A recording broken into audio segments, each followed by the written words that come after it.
चलो, चैप्टर में छोटे छोटे से टॉपिक 2-3 रह गए हैं, उनकी बात कर लेते हैं। लेक्चर नंबर 10 है आपका, स्टार्ट करें। पहला टॉपिक है डायगोनल रिलेशनशिप।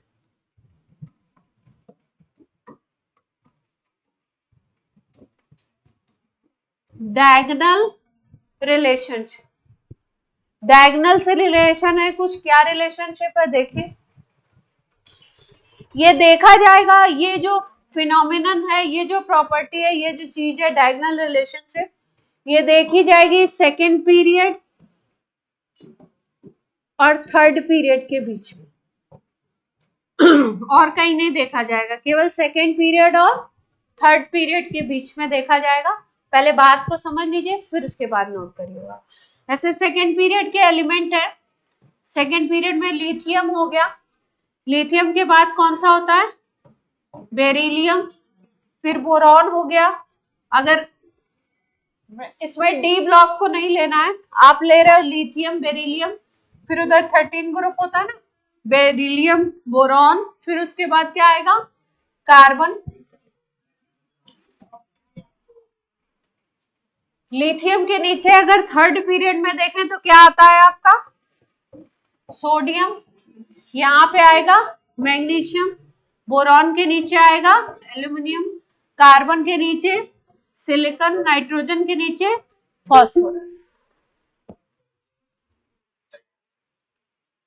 आपका अगर हम लोग बात करें पीरियोडिक टेबल के सेकेंड पीरियड और थर्ड पीरियड की, तो सेकेंड पीरियड में और थर्ड पीरियड में वो एलिमेंट जो एक दूसरे के डायगोनल पे प्लेस्ड हैं, जैसे लिथियम और मैग्नीशियम, बेरिलियम और एल्यूमिनियम, बोरॉन और सिलिकॉन, कार्बन और फास्फोरस, ये जो आपके एलिमेंट हैं जो एक दूसरे के डायगोनल पे प्रेजेंट हैं, इनकी प्रॉपर्टीज में सिमिलरिटी देखी गई है।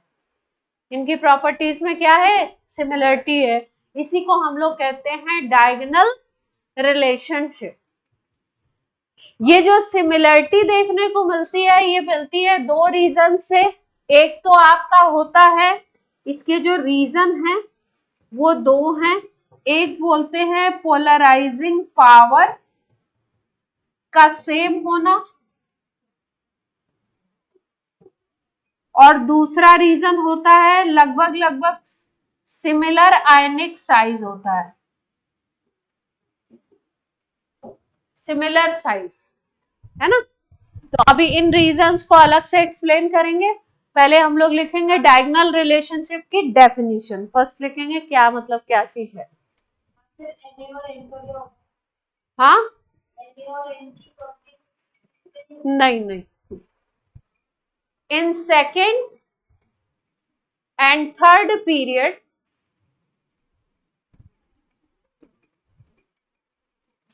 elements which are diagonally placed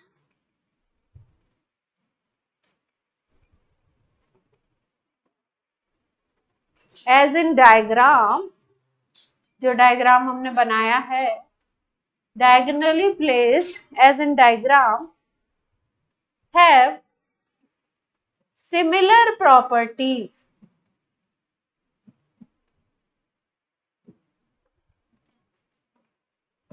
It is called diagonal relationship. It is called diagonal relationship.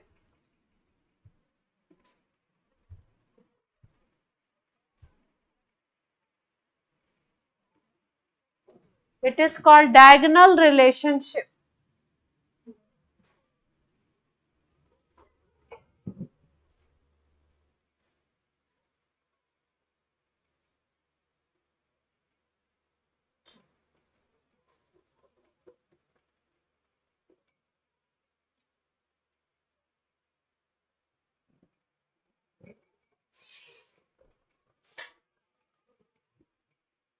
Note कर ली डेफिनेशन।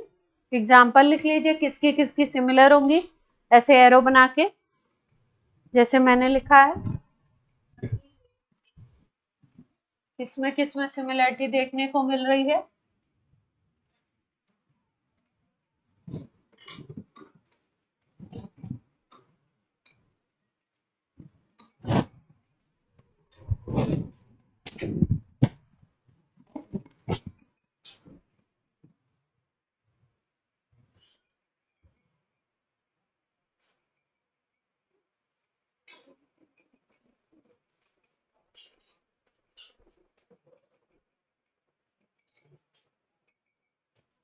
हो गया।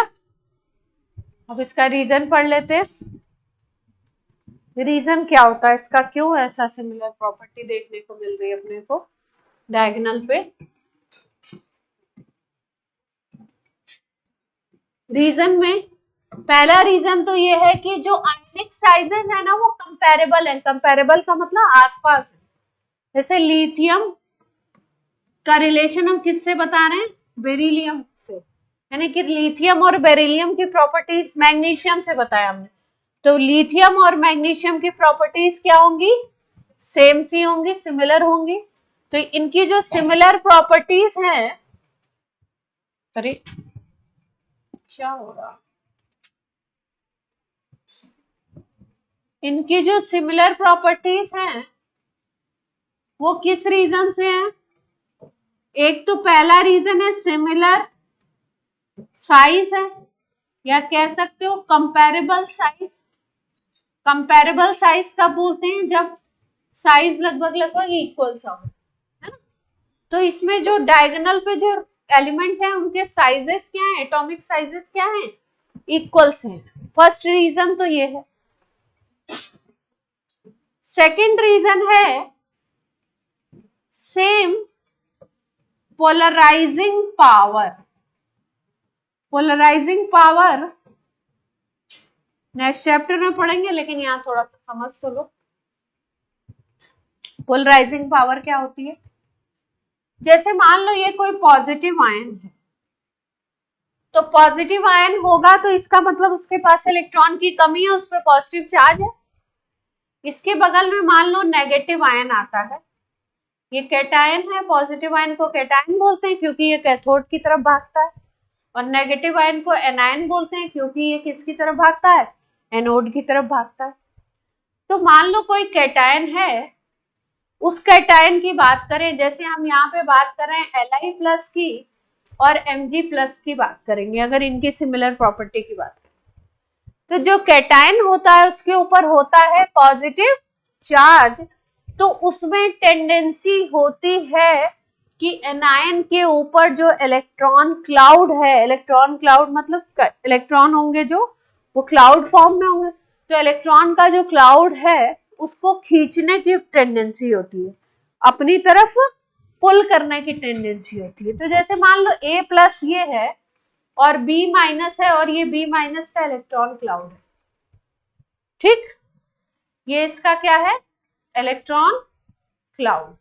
तो पॉजिटिव चार्ज वाली जो एंटाइटी होती है ना, उसमें टेंडेंसी होती है इसके इलेक्ट्रॉन क्लाउड को अपनी तरफ खींचने की, है ना। तो इलेक्ट्रॉन क्लाउड को जब खींचती है ना ये पॉजिटिव वाला आयन, तो होता क्या है, इसका इलेक्ट्रॉन क्लाउड मान लो इस तरीके से स्फेरिकल था, तो थोड़ा सा इसका शेप चेंज हो जाएगा, कुछ ऐसा बन जाएगा। B- है तो इस पे माइनस चार्ज है, माइनस चार्ज का मतलब होता है इलेक्ट्रॉन तो है ही इस पे। यहाँ पॉजिटिव चार्ज है मतलब इलेक्ट्रॉन की कमी है। तो ये इसमें पावर होगी पॉजिटिव आयन में कि इसके इलेक्ट्रॉन को अपनी तरफ खींच ले। तो जो स्फेरिकल आपका इलेक्ट्रॉन क्लाउड था वो क्या बन गया, उसका शेप चेंज हो गया।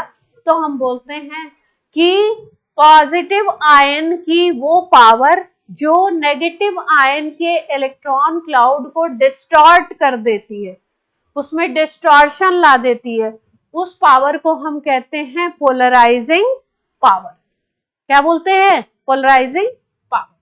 तो इसका इलेक्ट्रॉन क्लाउड जो स्फेरिकल था वो थोड़ा सा इधर आ जाएगा, और इसको हम क्या बोल देंगे कि ये डिस्टॉर्टेड इलेक्ट्रॉन क्लाउड बन गया।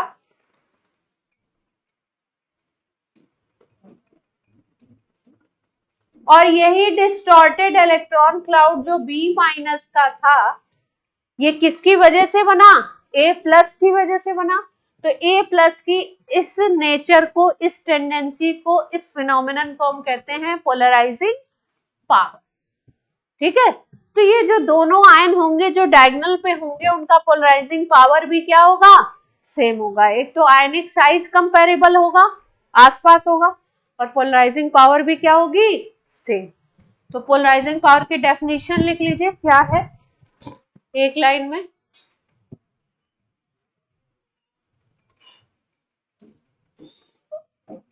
It is power of cation to distort electron cloud of an ion.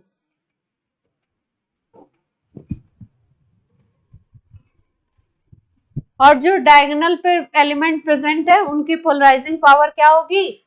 Same. इसलिए प्रॉपर्टीज देखने को मिलेंगी सिमिलर सी।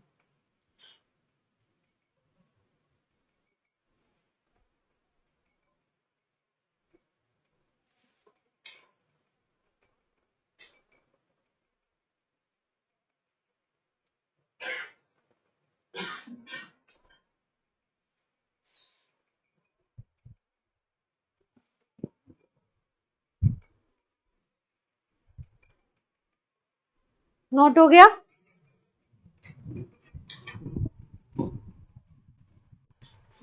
ये था आपका डायगोनल रिलेशनशिप। अब एक दूसरा छोटा सा टॉपिक है। हाँ, दूसरा छोटा सा टॉपिक है inert pair effect. Inert pair effect.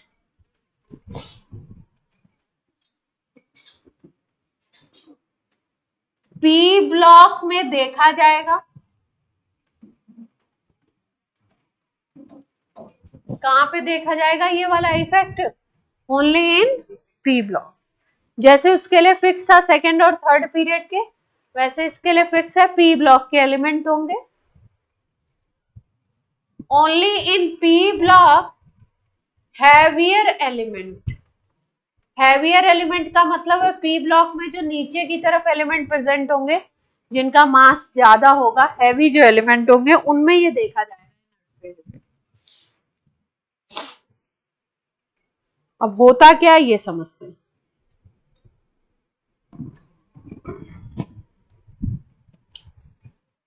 जैसे मान लो हम बात करते हैं 13 ग्रुप की।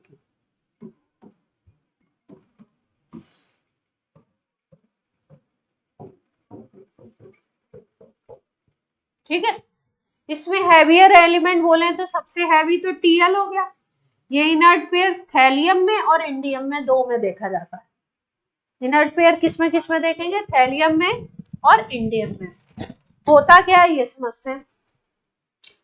जैसे मान लो 13 ग्रुप है तो इसके आउटर शेल का कॉन्फ़िगरेशन होगा NH2NP1। आउटर शेल का कॉन्फ़िगरेशन क्या होगा? NH2NP1। बाहरी शेल का कॉन्फ़िगरेशन है NH2NP1। जैसे बोरॉन के आउटर शेल का बोले तो इसका होता है 2s2 2p1। एल्युमिनियम का होता है 3s2 3p1। गैलियम का होता है आउटर शेल का 4s2 4p1। इंडियम का होता है 5s2 5p1। एक एक शेल बढ़ता जा रहा है। थैलियम का होता है 6s2 6p1। ठीक है, अब देखो समझो है क्या चीज। जैसे थैलियम की बात करें Tl की, तो Tl में क्या होता है? 6s2 6p1 है ना। इनर्ट पेयर इफेक्ट होता है आउटर शेल का जो s का इलेक्ट्रॉन है, आउटर शेल का जो s का इलेक्ट्रॉन पेयर है, अगर ये बॉन्डिंग में पार्टिसिपेट ना करे, ये बॉन्डिंग में पार्टिसिपेट ना करे। इसका रीजन वैसे तो कोई ऐसा स्पेसिफिक रीजन नहीं है, पर ये बताया जाता है कि s के इलेक्ट्रॉन बहुत पास होते हैं और हैवी एलिमेंट के s के इलेक्ट्रॉन जो होते हैं वो बॉन्डिंग में पार्टिसिपेट नहीं करते। इनर्ट पेयर इफेक्ट नाम दिया गया। इनर्ट का मतलब रिएक्शन नहीं करते हैं, बॉन्ड नहीं बनाते हैं। पेयर का मतलब इस पेयर की बात हो रही है, और इफेक्ट का मतलब क्या इफेक्ट आएगा इसकी वजह से। तो बॉन्डिंग में ये 6s का इलेक्ट्रॉन पार्टिसिपेट नहीं करता है। जैसे मान लो Tl के दो तरीके के एलिमेंट देखने को मिलेंगे, एक में वैलेंसी होगी +1 और एक में होगी +3, है ना। लेकिन ये कम एग्जिस्ट करेगा, बोलेंगे लेस स्टेबल है, और ये जो +1 वाला है ना ये मोर स्टेबल। मोर स्टेबल क्यों है, देखो ध्यान से।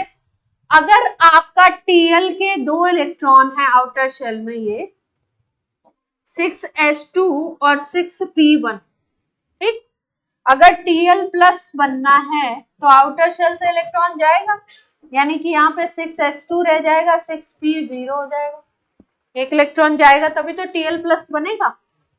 और अगर यहाँ पे बनना है Tl+3 तो क्या होगा, 6s2 का भी जाएगा और 6p का भी जाएगा, दोनों के इलेक्ट्रॉन जाएंगे, ठीक। लेकिन इनर्ट पेयर कहता है कि जो हैवियर एलिमेंट हैं, जो नीचे वाले एलिमेंट हैं, उनके जो s का इलेक्ट्रॉन है आउटर शेल का, वो बॉन्डिंग में पार्टिसिपेट नहीं करता। मतलब वो इनर्ट वैसे ही पड़ा रहेगा, वो बाहर नहीं निकलेगा। और बाहर नहीं निकलेगा तो ये +3 वाला बन पाएगा क्या, नहीं बन पाएगा। तो ज्यादातर कौन सा बनता हुआ दिखेगा, +1 वाला, है ना। तो इनर्ट पेयर इफेक्ट कहता है कि जो हैवियर एलिमेंट होंगे उनकी जो छोटी वाला जो चार्ज आता है, इसको बोलते हैं ऑक्सीडेशन नंबर। जो छोटा ऑक्सीडेशन नंबर होता है उसके कंपाउंड ज्यादा स्टेबल हैं in comparison to more oxidation number. अगर Tl का हम देखें तो इन जनरली कंपाउंड +1 या +3 के देखने को मिल सकते हैं, क्योंकि हमेशा पार्टिसिपेट करती है बॉन्ड बनाने में आउटर शेल। आउटर शेल में 3 ही इलेक्ट्रॉन है, तो या तो एक जाएगा ये वाला 6p का, या अगर तीनों गए तो +3 आएगा चार्ज। लेकिन इनर्ट पेयर इफेक्ट कहता है कि 6s2 वाला इलेक्ट्रॉन बॉन्ड बनाने में इंटरेस्टेड नहीं है, तो ये ऐसे का ऐसे ही पड़ा रहेगा। अगर ये जाएगा बाहर तो कौन सी बनेगी ऑक्सीडेशन नंबर, +1 बनेगी, और +1 बनेगी तो ये लोअर है और +3 वाली क्या है, हाइयर। तो इनर्ट पेयर इफेक्ट कहता है कि जो हैवियर एलिमेंट हैं उनकी लोअर ऑक्सीडेशन नंबर वाले कंपाउंड स्टेबल होते हैं in comparison to higher oxidation वाले नंबर वाले कंपाउंड। मतलब क्या है, मोटी मोटी बात ये है कि ये वाला बॉन्ड बनाने में पार्टिसिपेट नहीं करेगा, ये निकलेगा ही नहीं। ये नहीं निकलेगा तो इसको निकलना है, एक निकलेगा तो +1 ही चार्ज आना है, ठीक है। तो पहले डेफिनेशन लिखते हैं, फिर कई सारे एग्जांपल्स करेंगे, ये इंपॉर्टेंट टॉपिक। आपने लिखा होगा ओनली p ब्लॉक एलिमेंट में देखेंगे, और किस में देखेंगे, हैवियर एलिमेंट में, इतना ही लिखा है ना। अब डेफिनेशन लिखिए, इन p block elements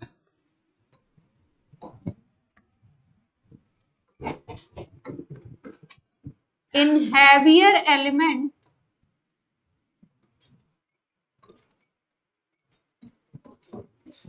s electron of outer shell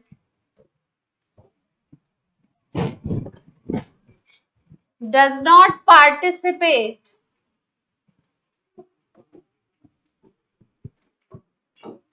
in bonding, so we can say that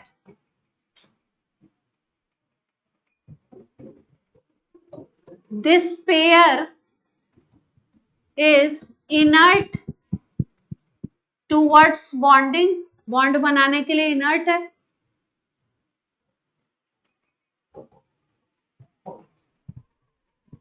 Due to this effect,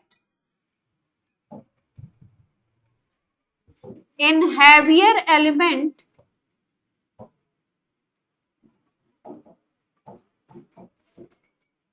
lower oxidation number compound will be more stable than higher oxidation number compound.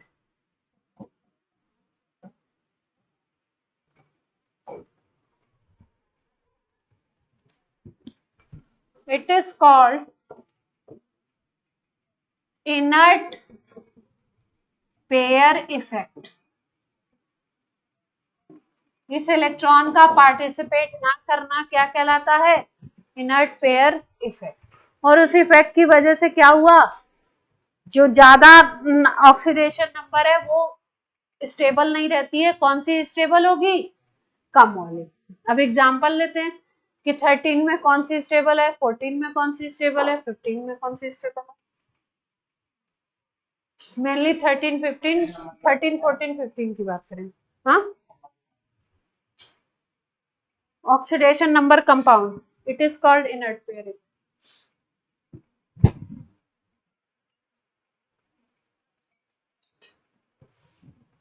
Online clear है?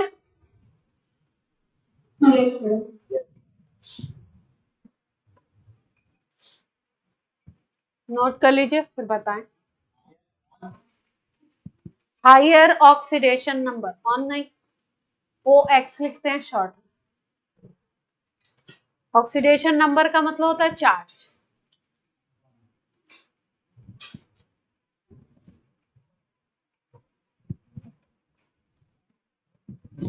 अब देखो, जैसे 13 group की बात करो तो 13 group में या तो +1 वाले कंपाउंड मिलते हैं या +3 वाले। कौन से मिलते हैं ऑक्सीडेशन नंबर वाले? या तो +1 वाले या +3 वाले। अगर 14 ग्रुप की बात करोगे तो 14 ग्रुप में या तो +2 वाले मिलते हैं या +4 वाले। 15 की बात करोगे तो 15 में या तो +3 मिलता है या +5 मिलता है।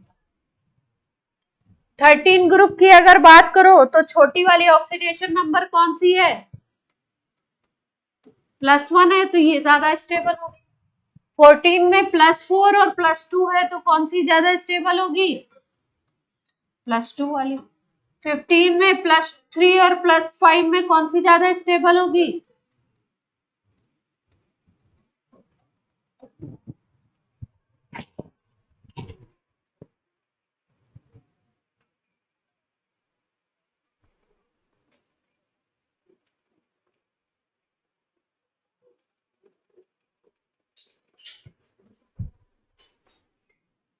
ठीक है, कैसे हुआ?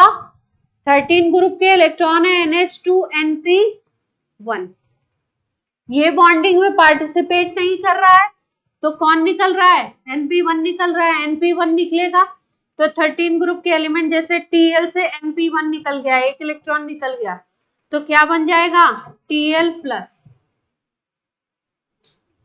ये बनना तो इजी है, जबकि अगर Tl से निकालना चाहे 3 इलेक्ट्रॉन, Tl+3 बनाना चाहे तो ये प्रोसेस क्या है? डिफिकल्ट है, क्योंकि ये इलेक्ट्रॉन तो पार्टिसिपेट ही नहीं करना चाहता ना, निकलना ही नहीं चाहता। आयनिक कंपाउंड, आयनिक बॉन्ड कब बनते हैं? जब इलेक्ट्रॉन निकलता है।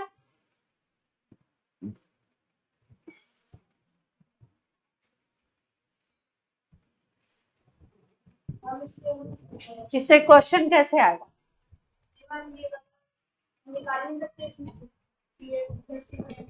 निकाल दो, उतना स्टेबल बनेगा ही नहीं, एटमॉस्फेयर में एग्जिस्ट नहीं करता है, मिलता नहीं है।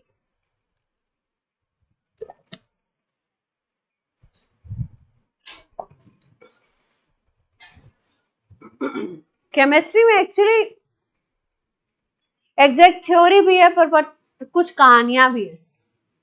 जैसे देखा गया कि +3 वाला नहीं एग्जिस्ट कर रहा है, +1 वाला एग्जिस्ट कर रहा है, तो इसका रीजन ढूंढा गया। कि क्या हो सकता है, +1 वाले बहुत ज्यादा स्टेबल है नेचर में, +3 वाले नहीं दिखाई दे रहे हैं, वो भी स्पेशली हैवियर एलिमेंट में हो रहा है ऐसा।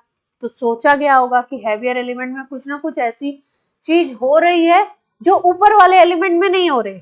ऊपर वाले एलिमेंट में +1 भी है +3 भी है, दोनों स्टेबल है। नीचे वाले जो हैवी एलिमेंट है उनमें ये चीज देखने को मिल रही है। तो बोला गया कि भाई अगर +1 बनेगा कब, +1 तब बनेगा जब ये निकलेगा, और +3 कब बनेगा, जब दोनों निकलेंगे। +3 बन नहीं रहा है तो रीजन दिया गया कि इसका मतलब ये इलेक्ट्रॉन जो है बॉन्डिंग में पार्टिसिपेट नहीं कर रहे हैं, इनर्ट हैं, इसीलिए नाम क्या दे दिया गया, इनर्ट पेयर इफेक्ट। जैसे इससे रिलेटेड क्वेश्चन क्या आता है, Tl2O is formed but not Tl2O3। Tl2O अगर बन रहा है तो देखो कैसे बनेगा, ऑक्साइड है, ऑक्साइड में आपको पता है ऑक्सीजन की कितनी होती है, -2। किसी भी कंपाउंड में, किसी भी न्यूट्रल कंपाउंड में जितना टोटल पॉजिटिव चार्ज होता है उतना ही टोटल नेगेटिव चार्ज होता है, ये बात ध्यान रखिए। जितना टोटल पॉजिटिव चार्ज होगा उतना ही क्या होगा, टोटल नेगेटिव चार्ज होगा, तभी वो मिला करके न्यूट्रल होता है। ये हो सकता है ये बात क्लास 9th 10th कहीं सिखाई नहीं है। किसी भी कंपाउंड में जितना टोटल पॉजिटिव चार्ज उतना ही टोटल नेगेटिव चार्ज। अब क्योंकि ये ऑक्साइड है, ऑक्साइड का मतलब होगा O-2। ऑक्साइड का मतलब क्या हो गया, O-2। तो अगर ऑक्सीजन में -2 है, इसका मतलब 2 Tl पे मिला के कितना होना चाहिए, +2, तभी तो 0 होगा। अगर हम कहते हैं, हम कह रहे हैं कि Tl2O इज थैलियम ऑक्साइड, और ऑक्साइड हमें क्लास 9 से सिखाया गया ऑक्साइड पे चार्ज कितना होता है, -2, यानी ऑक्सीजन पे चार्ज हो गया -2। अब बचता कौन है, थैलियम बचता है। तो ऑक्सीजन पे अगर -2 है तो 2 Tl पे कितना होगा टोटल चार्ज, +2 का होगा, तो 1 Tl पे कितना चार्ज आ जाएगा, +1 का, क्योंकि +2 और -2 ही मिलके तो 0 करेंगे ना। टोटल चार्ज मैंने क्या बताया, 0। तो इसका मतलब यहाँ पे एक थैलियम पे चार्ज कितना है, +1 है। Tl किस स्टेज में है, +1 स्टेज में। अब +1 स्टेज वाला क्वेश्चन में आपको दिया Tl2O तो नेचर में प्रेजेंट है, बनता है, लेकिन Tl2O3 नहीं बनता है, नॉट फॉर्म। इसका रीजन पूछा है क्यों, नॉट फॉर्म्ड बाय, तो क्या बताएंगे, यहाँ पे ऑक्सीजन की इधर लिखी जाती है और Tl की इधर लिखी जाती है ना, तो ऑक्सीजन की कितनी हो गई, -2, और 2 Tl की कितनी हो जाएगी, 2 Tl की कितनी हो जाएगी, +3 होगी,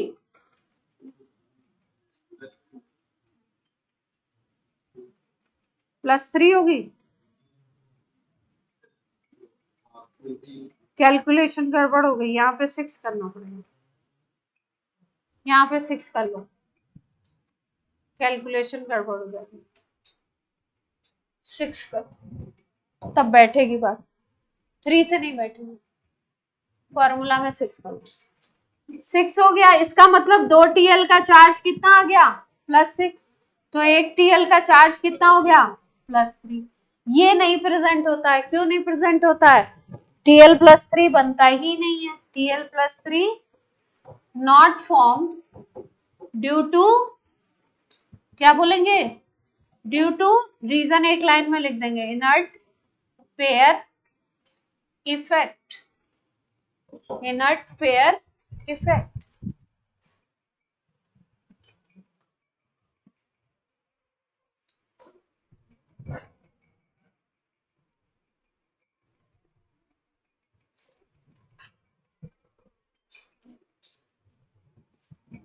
क्लियर है बात?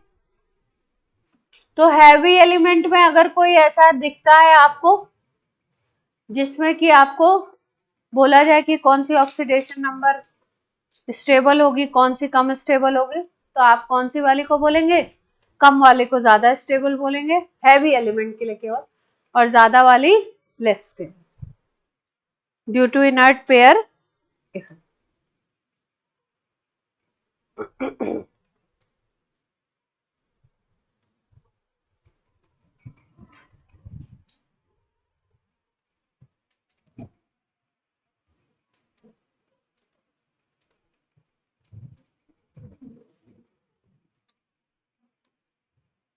जैसे 14 ग्रुप की बात कर लो, तो 14 ग्रुप में आते हैं, नीचे हैवियर एलिमेंट में आते हैं टिन और लेड। हैवियर एलिमेंट में कौन आते हैं? टिन और लेड। इनकी ऑक्सीडेशन नंबर बताइए, +2 और +4, +2 और +4। ज्यादा स्टेबल कौन सी होगी लेड में?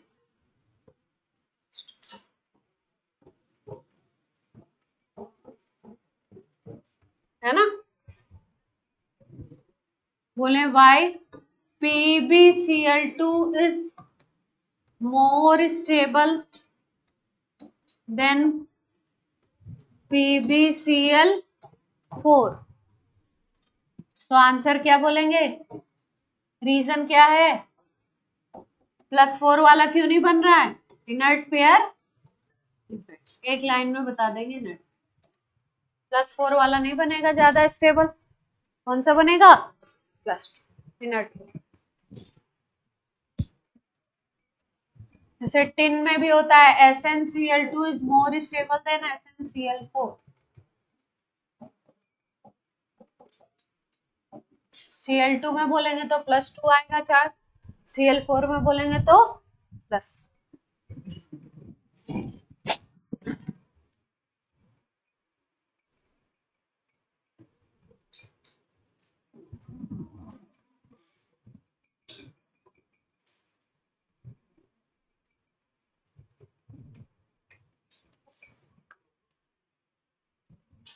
कर लेंगे अब।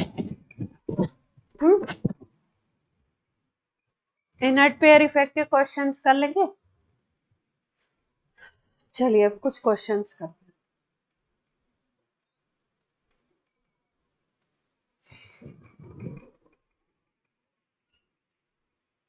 ऑक्सीडाइजिंग पावर, रिड्यूसिंग पावर करवाई है मैंने। ऑक्साइड करवाए हैं, एसिडिक नेचर, बेसिक नेचर।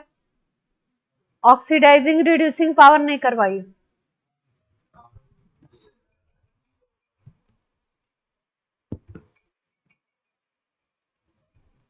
ठीक है, चलेगा। अभी अपने चैप्टर बचे हुए हैं ना। अगला चैप्टर मैं सोच रही हूँ रेडॉक्स, छोटा चैप्टर है, पहले वो निपटा देते हैं, देन बॉन्डिंग स्टार्ट करें या पहले बॉन्डिंग करें? सोचते हैं, मंथन कर लेते हैं।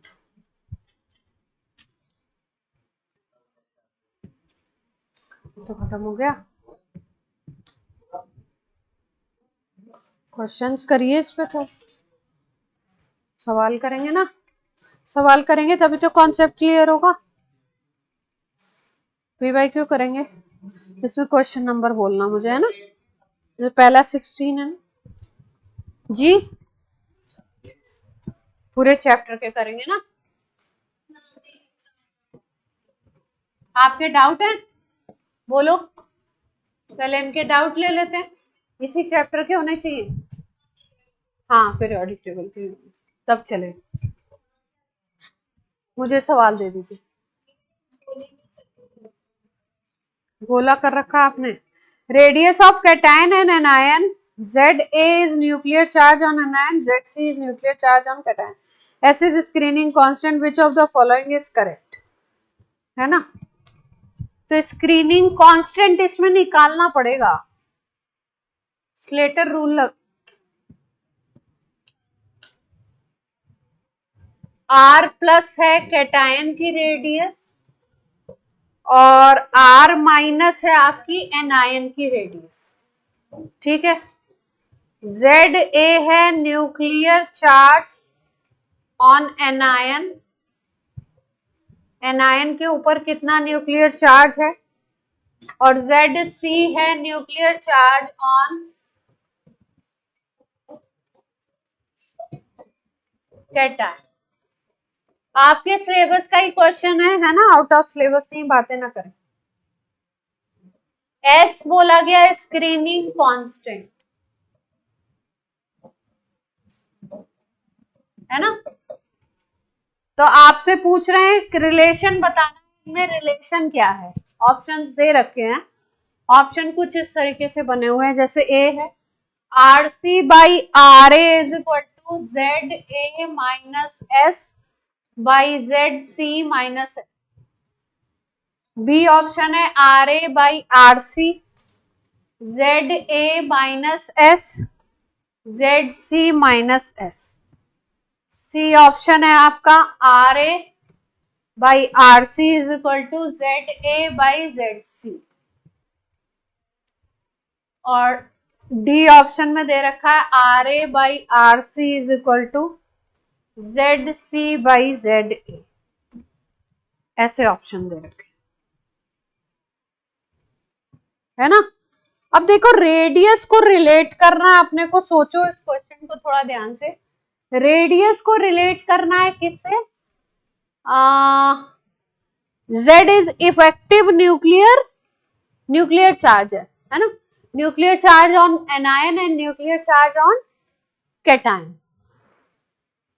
तो आप क्या सोचते हो कि अगर हम लोग रेडियस की बात करते हैं तो रेडियस स्क्रीनिंग से भी अफेक्ट होती है, और रेडियस जो होती है Z इफेक्टिव से भी अफेक्ट होती है। अगर Z इफेक्टिव ज्यादा होता है तो रेडियस कम होती है ना। एक तरीके से अगर हम कहें तो आप ऐसे कह सकते हो कि Z इफेक्टिव वाला जो फैक्टर होता है वो पॉजिटिव करता है, नहीं नेगेटिव करता है, पॉजिटिव नहीं करता है। स्क्रीनिंग अगर ज्यादा होती है तो रेडियस बढ़ती है ना, और Z अगर ज्यादा होता है, बढ़ता है, तो रेडियस क्या होती है, कम होती है ना। अब एनायन बाई कैटायन कह रखा है, स्क्रीनिंग कांस्टेंट S दे रहे हैं, तो स्क्रीनिंग को माइनस कर रहे हैं।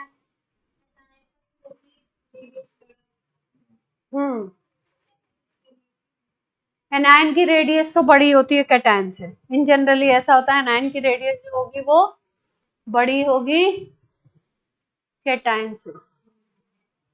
तो डायरेक्ट रिलेशन कोई दिख रहा है, हम लोगों ने उसमें कोई रिलेशन लिखा था स्क्रीनिंग और उसमें ज़ेफ और स्क्रीनिंग में हमने लिखा था ना एक रिलेशन, ये वाला ज़ेफ इज इक्वल टू क्या था, Z माइनस स्क्रीनिंग कांस्टेंट, ये लिखा था ना, Z माइनस स्क्रीनिंग कांस्टेंट।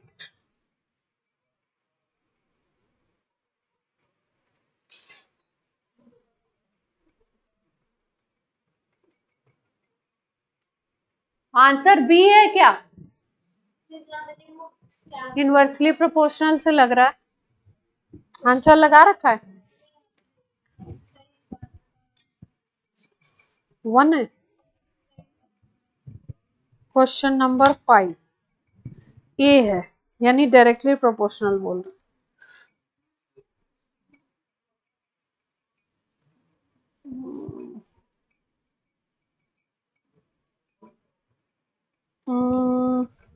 ए होने का मतलब है कि सीधे Z माइनस क्या कर रहे हो, स्क्रीनिंग कांस्टेंट कर रहे हो,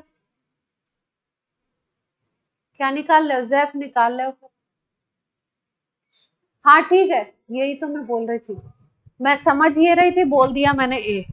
देखो अभी ये बात हमने बोली ना कि ज़ेफ और रेडियस में रिलेशन कैसा होगा, इनवर्स होगा। ये मतलब ऐसा कुछ ऐसा कैलकुलेटिव टाइप क्वेश्चन नहीं है, ऐसा फ्रेम कर दिया गया, आपको समझ के ऑप्शन में आंसर लगाना है। जेड इफेक्टिव अगर ज्यादा होगा तो रेडियस क्या होगी, छोटी होगी, और स्क्रीनिंग अगर ज्यादा होगी तो रेडियस क्या होगी, बड़ी होगी।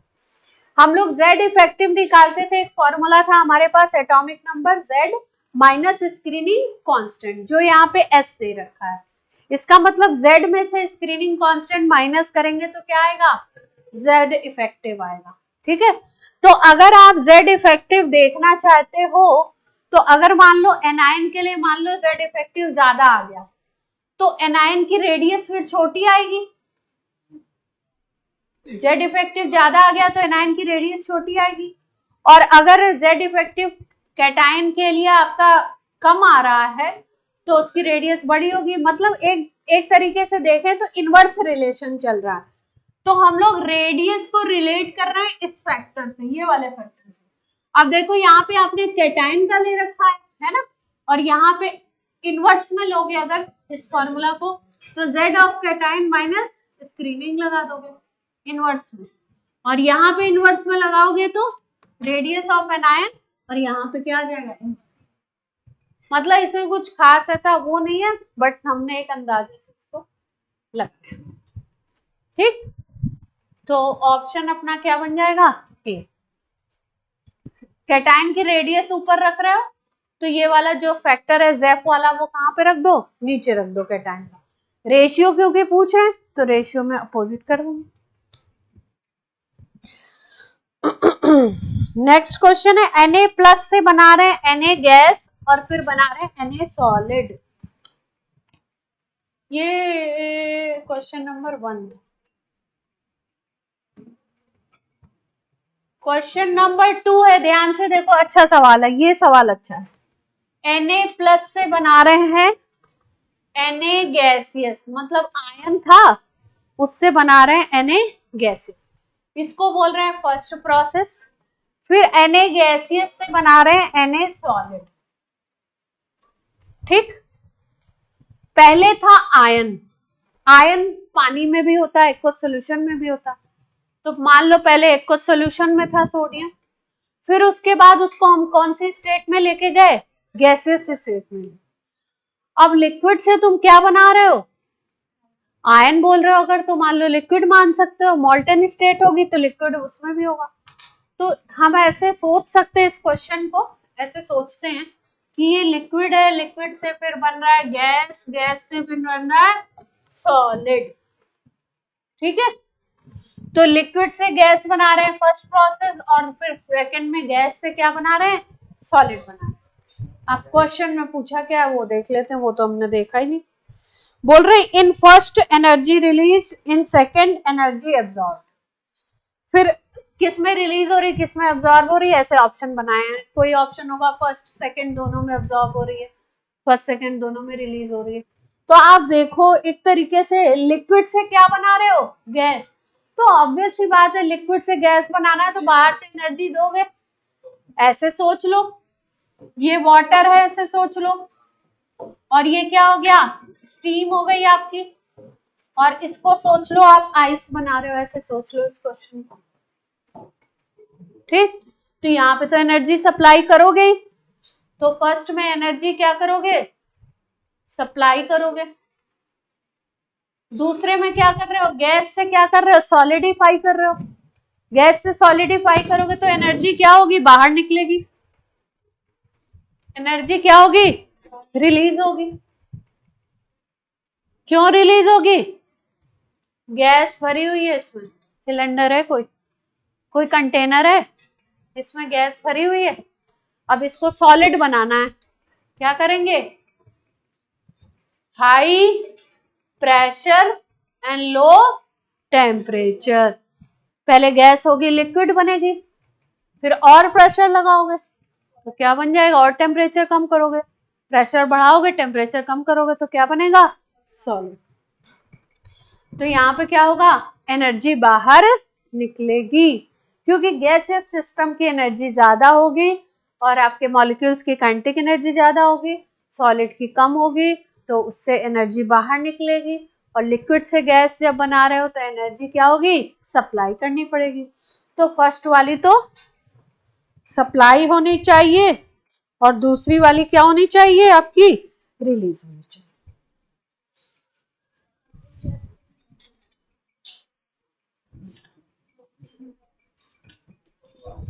होना नहीं चाहिए ऐसा। 7 सी, सी ऑप्शन है। ये क्या कर रहे हैं, क्यों रिलीज कर रहे हैं भाई?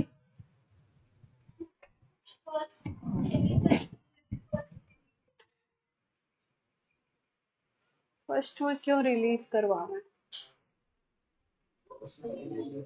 सप्लाई होना चाहिए मेरे ख्याल से तो। आयन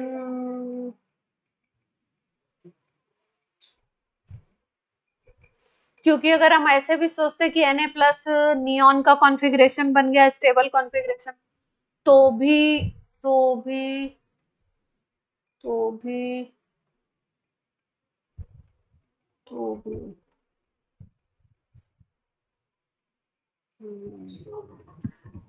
इलेक्ट्रॉन वाइज भी अगर सोचें तो इसमें इलेक्ट्रॉन है 2 8, इसमें इलेक्ट्रॉन हो गया 2 8 1।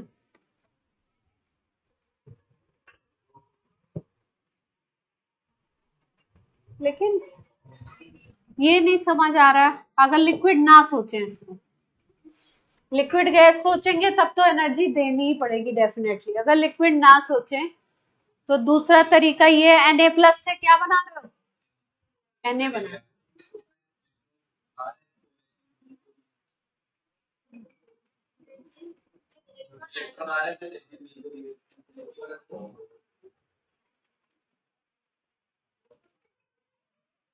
हो तो रहा है इलेक्ट्रॉन गेन।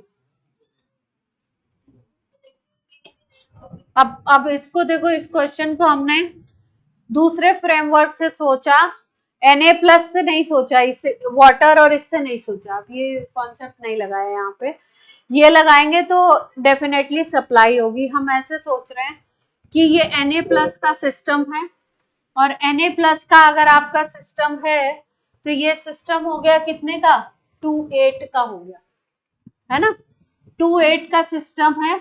और अब हम लोग क्या बनाना चाह रहे हैं इसको, अब हम लोग 2 8 1 का बनाना चाह रहे हैं। सोडियम तो 1 होता है, 11 इलेक्ट्रॉन। तो अगर एक इलेक्ट्रॉन इसमें आप क्या करा रहे हो, गेन करा रहे हो, और इलेक्ट्रॉन अगर गेन कराओगे, इलेक्ट्रॉन गेन करा रहे हो तो एनर्जी क्या होगी, बाहर निकलेगी। आप बोलोगे गैसियस एटम होता है तो बाहर निकलती है ना, सिंगल गैसियस एटम लेते हैं, यहाँ पे भी सिंगल ही एटम लिया है क्योंकि फिर उससे सिंगल गैसियस ही बना रहे हैं। लेकिन एनर्जी इवॉल्व होने को ऐसे डेफिनेटली पक्का कैसे कह सकते हैं, क्यों, क्योंकि Na प्लस बना हुआ है ना, Na प्लस बनने का मतलब कैसा चार्ज है, पॉजिटिव। तो जैसे ही इलेक्ट्रॉन दोगे वैसे क्या होगा, खुश होना ही है उसको।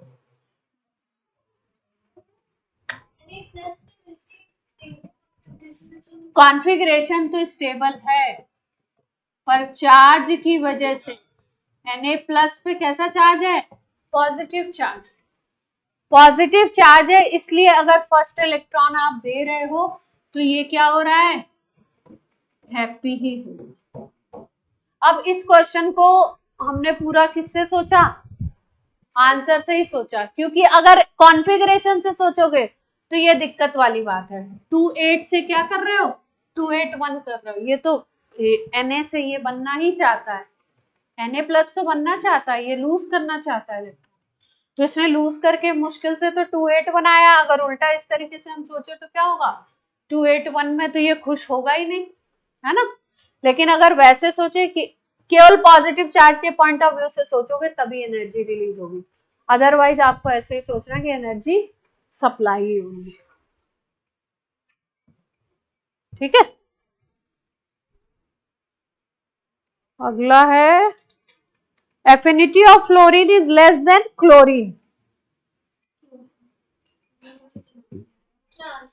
Electron density in fluorine is higher. देखो डेंसिटी क्या होती है, कभी भी अगर बात करो ना आप हम बोले इलेक्ट्रॉन डेंसिटी की, जैसे हम बात करते हैं, ध्यान से देखो, हमने अगर बात करी पॉपुलेशन डेंसिटी की, तो पॉपुलेशन डेंसिटी हम लोग कहाँ पढ़ते हैं, किसमें पढ़ते हैं, एसएसटी में, जिसमें भी पढ़ते हो।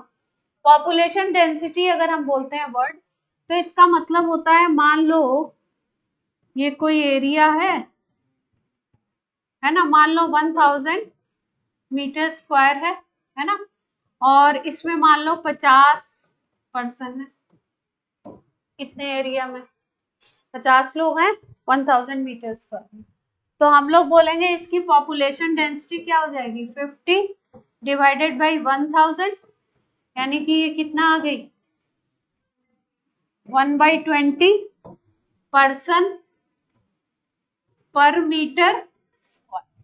1 मीटर स्क्वायर में कितने पर्सन बैठाए हैं आपने, 1/20, पर्सन भी टूट गए बेचारे, 1/20 पर्सन हो गए। तो ये पॉपुलेशन डेंसिटी होती है, मतलब कितना एरिया है, एटम की बात कर रहे हो तो कितनी रेडियस है, और उसके हिसाब से कितना उसके ऊपर चार्ज है, कितने उसके ऊपर इलेक्ट्रॉन है ना, चार्ज डेंसिटी। जैसे मान लो, अब यहाँ पे हम आ जाते हैं मुद्दे की बात पे, F माइनस पे आओ और Cl माइनस पे, है ना। F माइनस की अगर बात करोगे आप, तो F माइनस का size in comparison to Cl minus जो होता है ना, वो बहुत कम होता है। F माइनस जो होता है वो बहुत छोटा होता है, ठीक। और आपको पता है नीचे क्या आना है, साइज आना है, और चार्ज डेंसिटी की बात हो रही तो ऊपर क्या लेना है हमको, चार्ज लेना है। तो अगर चार्ज डेंसिटी की हम बात करते हैं, तो इसका मतलब हम लेंगे चार्ज बाई रेडियस या चार्ज बाई एरिया, ऐसे ले सकते हैं, है ना। तो अगर रेडियस देखो तो किसकी छोटी है, फ्लोरीन की छोटी है, फ्लोरीन छोटा एटम है, और क्लोरीन का क्या होगा, रेडियस बड़ा होगा। इलेक्ट्रॉन की अगर बात करें, आउटर शेल इलेक्ट्रॉन को लेते हैं, इसमें आउटर शेल इलेक्ट्रॉन सेम होंगे, तो इसका मतलब क्या है, चार्ज ये वाली वैल्यू ऊपर वाली सेम है, ये वैल्यू दोनों के लिए, फ्लोरीन क्लोरीन के लिए सेम है, बट ये जो रेडियस है ये फ्लोरीन के लिए क्या है, स्मॉलर है, तो ये वैल्यू क्या हो जाएगी, बड़ी हो जाएगी। ओवरऑल में चार्ज डेंसिटी क्या हो जाएगी, बड़ी हो जाएगी। इसलिए चार्ज डेंसिटी जब बड़ी हो जाती है, मतलब उसके यूनिट एरिया में चार्ज ज्यादा होगा, चार्ज ज्यादा होगा तो इलेक्ट्रॉन को खींचने की टेंडेंसी क्या होगी, पुलिंग पावर।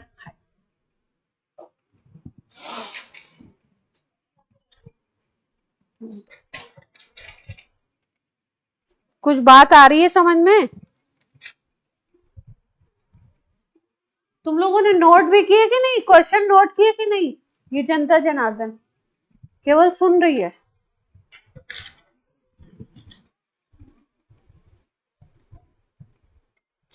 ये अच्छा क्वेश्चन है, ये आप लोग करेंगे।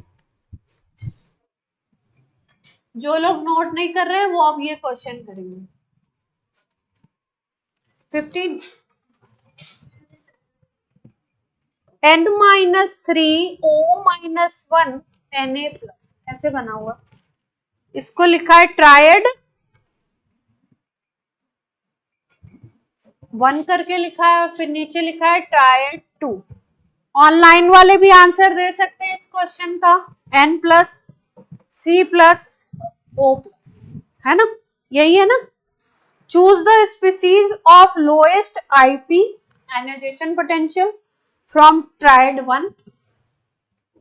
लोएस्ट IP किसका है, फ्रॉम ट्रायड 1, और आपका हाईएस्ट IP फ्रॉम ट्रायड 2। अब IP को देखना है आपको, पहला जो 3 एलिमेंट तीन दिए हुए उसमें से लोएस्ट ढूंढना है, और नीचे वाले 3 में से हाईएस्ट ढूंढना। बताइए, थोड़ा दिमाग की बत्ती जलाइए। IP मतलब आयनाइजेशन एनर्जी को ही देखना।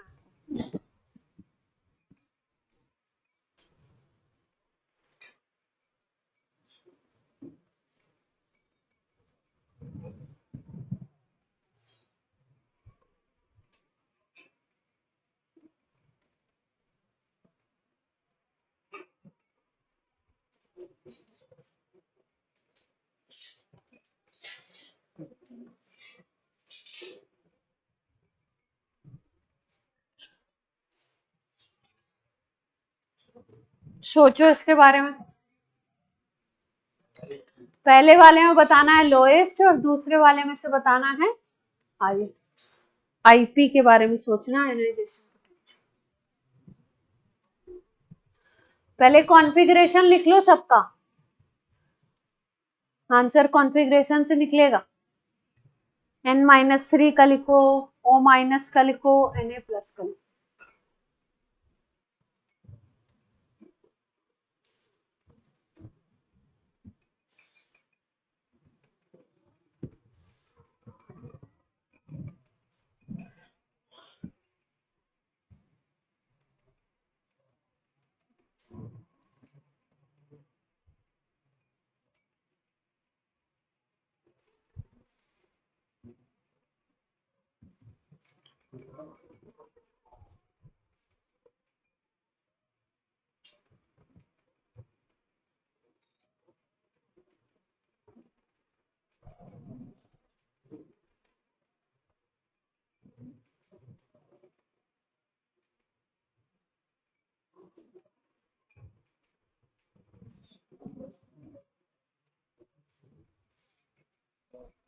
ऑनलाइन आप लोग भी आंसर बता सकते हैं।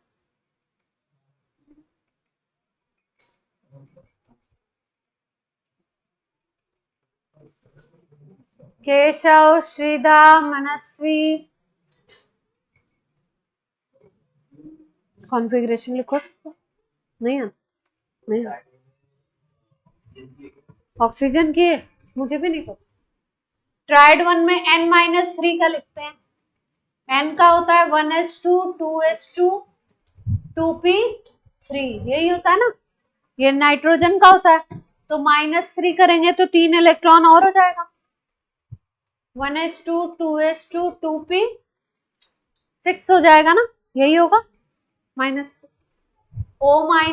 O का होता है 1s2 2s2 2p4, O- करेंगे तो 2p5 बन जाएगा।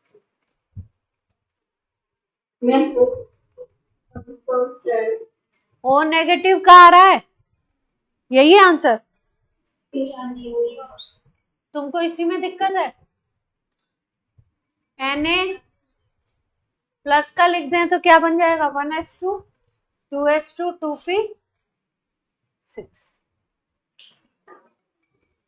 है ना। O नेगेटिव का क्यों बोल रहे हो श्रीदा? लोएस्ट पूछा है ना।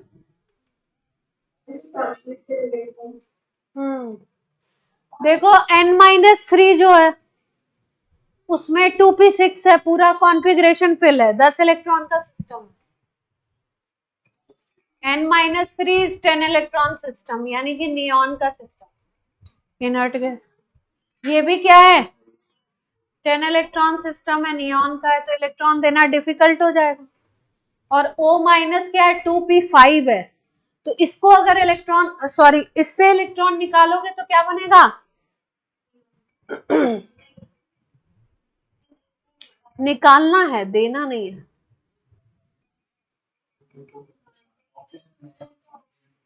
ठीक है, तो भी ये पार्शियल फिल्ड तो है ही ना, ये इस पार्शियल फिल्ड तो है ही, पार्शियल फील्ड तो है ही। तो पार्शियल फील्ड है तो एक इलेक्ट्रॉन अगर निकालोगे तो कोई दिक्कत नहीं है।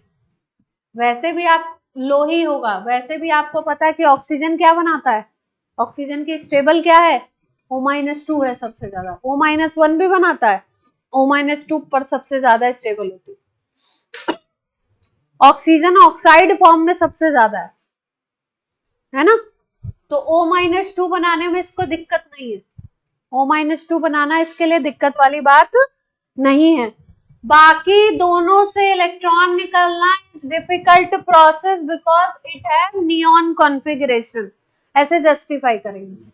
इसमें नियॉन है, इसमें भी नियॉन कॉन्फ़िगरेशन बन गया, 10 इलेक्ट्रॉन स्टेबल सिस्टम है, इससे निकालना डिफिकल्ट होगा इन कंपैरिजन टू O-, तो इसलिए O- का क्या हो जाएगा, लो हो जाएगा।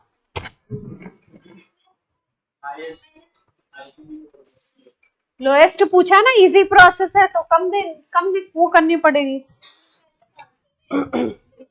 अच्छा, और दूसरे वाले का देखो, n plus C plus O plus, अब इसका बनाओ। ओ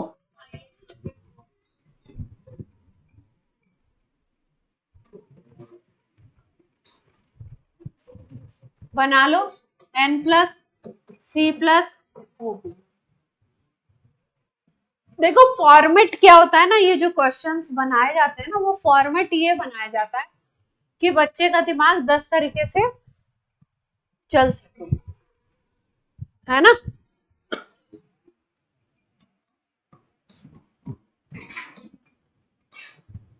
नाइट्रोजन का था 2p3, तो ये क्या बन जाएगा 2p2, ये क्या बन गया 1s2 2s2 2p1, और ये क्या बन गया 1s2 2s2 2p3। ठीक है, तो हाईएस्ट इसमें पूछा है, तो सबसे ज्यादा स्टेबल सिस्टम कौन सा दिख रहा है, हाफ फील्ड दिख रहा है ना, तो स्टेबल सिस्टम है। अगर स्टेबल सिस्टम है तो इलेक्ट्रॉन निकालना क्या होगा, डिफिकल्ट, और डिफिकल्ट होगा तो IE क्या होगा, हाई। ये सब पार्शियल वाले, ठीक है। आंसर चेक कर लो, ये ऑप्शन ही नहीं है अपने पास। हमने लिखा कौन सा, O प्लस बनाया, O प्लस का ऑप्शन पहला ही है, और दूसरा हमने क्या बनाया, और इसमें क्या बनाया था हमने, O माइनस, तो ये तो ऑप्शन ही नहीं है अपने पास। B Na plus N C plus, Y C plus,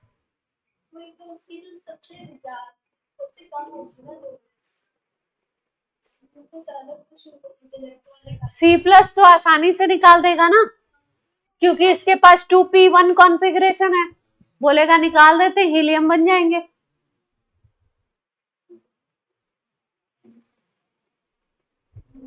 helium कैसे बनेगा, हीलियम नहीं बनेगा, बेरिलियम बनेगा, फिर भी स्टेबल तो बन ही जाएगा, 1s2 2s2 फुल फुल, है ना। नहीं नहीं, इसमें तो ठीक कर रहे हैं अपन, कुछ फ्रेमिंग में कभी कभी मिसप्रिंट स्प्रिंट हो जाता है।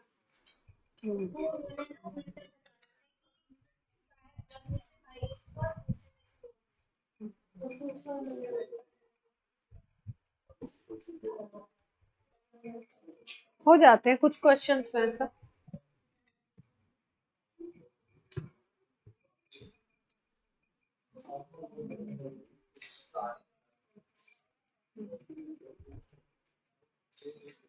वैष्णवी कुछ कहना चाह रहे हो,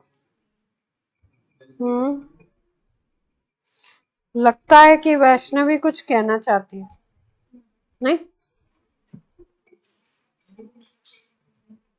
काव्या, कुछ दिमाग की बत्ती जल रही है, घर पे सर में दर्द हो रहा है, डरा रहे हो आप तो। चलो भाई, क्वेश्चन नंबर कौन सा था, मैंने तुम्हें जो स्लिप, चलो चलो अच्छा सवाल करते हैं, 16 तो करेंगे, एक अच्छा सवाल करते हैं, देखते हैं अभी अभी आपने पढ़ा आपको आ रहा है कि नहीं आ रहा। Tl+3 is powerful oxidizing agent, writing मेरी थोड़ी ऐसी है, आप समझ लीजिए। Al+3 does not get reduced easily,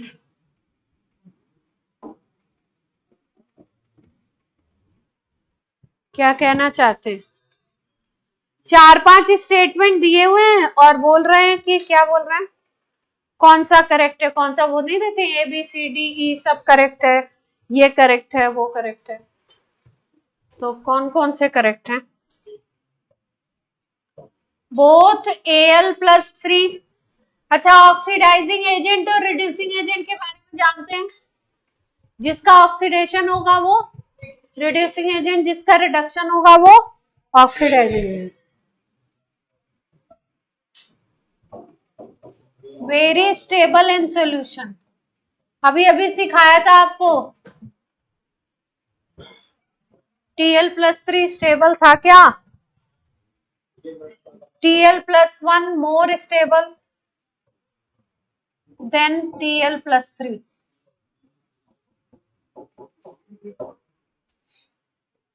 एक ऑप्शन तुमको मिल गया, Al+3 and Tl+1 are highly stable. अब इसमें सबको चेक करना आपको, ऑप्शंस ऐसे दे रखे हैं, ए बी सी डी ई सब करेक्ट है, A B C D correct है, ए बी सी करेक्ट है, ए बी करेक्ट है, बी डी सी करेक्ट है। बहुत खराब ऑप्शन, सब पता होने चाहिए तब सही होगा।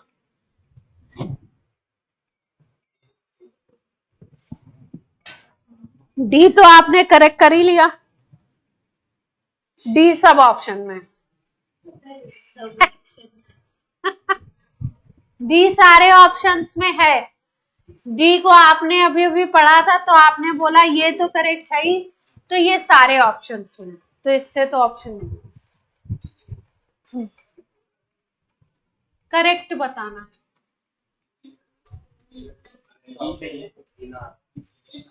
देखो फर्स्ट को चेक करो, Tl+3 is powerful oxidising agent, ऐसे क्वेश्चंस को कैसे सोचना है,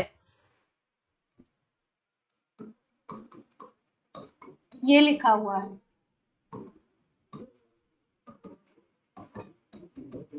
देखो अभी अभी मैंने आपको सिखाया कि Tl+1 is more stable then Tl+3, यानी कि अगर कहीं Tl+3 होगा तो वो Tl+1 बनना चाहेगा, ऐसा विश करेगा, क्योंकि उसकी ज्यादा स्टेबल कौन सी है। ये बात समझ आ रही है, सबके दिमाग में आ रही है? बोलो बच्चों, Tl+3 की बात इन्होंने पूछी थी, तो Tl+3 किस में जाना चाहेगा, हमेशा Tl+1 बनाना चाहेगा। तो अगर ये Tl+1 बनाना चाह रहा है तो यहाँ पे देखो +3 से चार्ज क्या हो रहा है, कम हो रहा है। चार्ज जब कम होता है तो स्पीसीज का होता है रिडक्शन, यानी कि Tl+3 का क्या हो रहा है, रिडक्शन। अगर रिडक्शन हो रहा है तो ये कैसे काम करेगा, ऑक्सीडाइजिंग एजेंट की तरह। पावरफुल क्यों बोल दिया, क्योंकि Tl+3 हमेशा चाहेगा कि Tl+1 बना लूं मैं, रिएक्शन अगर करूं तो नया कंपाउंड जो मेरा बने वो क्या बनाए, Tl+1। तो पावरफुल ऑक्सीडाइजिंग एजेंट हो गया, ये खुद अपना रिडक्शन करना चाहता है, तो ए भी सही हो गया, ए भी 3 ऑप्शन में तो है ही, ए करेक्ट है आपका। चलिए अब अगले पे चलते हैं। Al+3 does not get reduced easily। Al तो ऊपर वाला एलिमेंट है ना, तो इसमें तो इनर्ट पेयर इफेक्ट देखने को मिलेगा नहीं। Al+3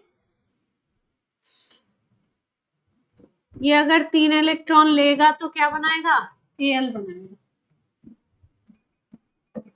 तो रिड्यूस हो जाएगा इसी तरीके से, तो रिडक्शन होगा। रिडक्शन का मतलब होता है गेन ऑफ इलेक्ट्रॉन, रिडक्शन का मतलब होता है गेन ऑफ इलेक्ट्रॉन, ठीक है। तो मेटल है, ये रिड्यूस तो हो जाएगा, क्यों नहीं होगा,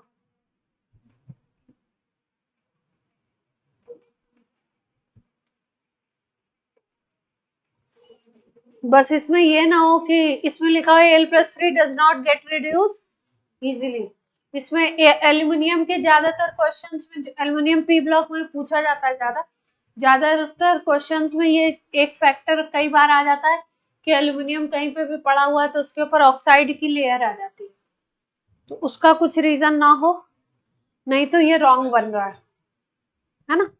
फिर क्या दे रखा है, both Al+3 and Tl+3 are very stable in solution. Tl+3 क्यों होगा, Tl+1 होता है, तो ये रॉन्ग होगा, है ना। तो आंसर क्या बनना चाहिए अपने हिसाब से,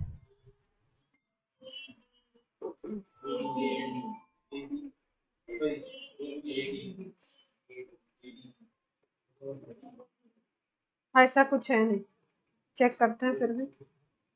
A B D E only, ये भी सही है, मैंने कहा था ना इसमें लोचा हो सकता है।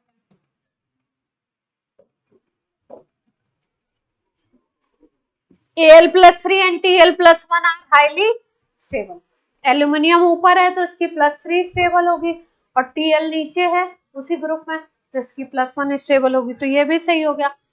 और ये वाला भी सही है, Al+3 does not gate reduced easily, है ना। इसका रीजन देख लेते क्या दिया है इन्होंने कुछ।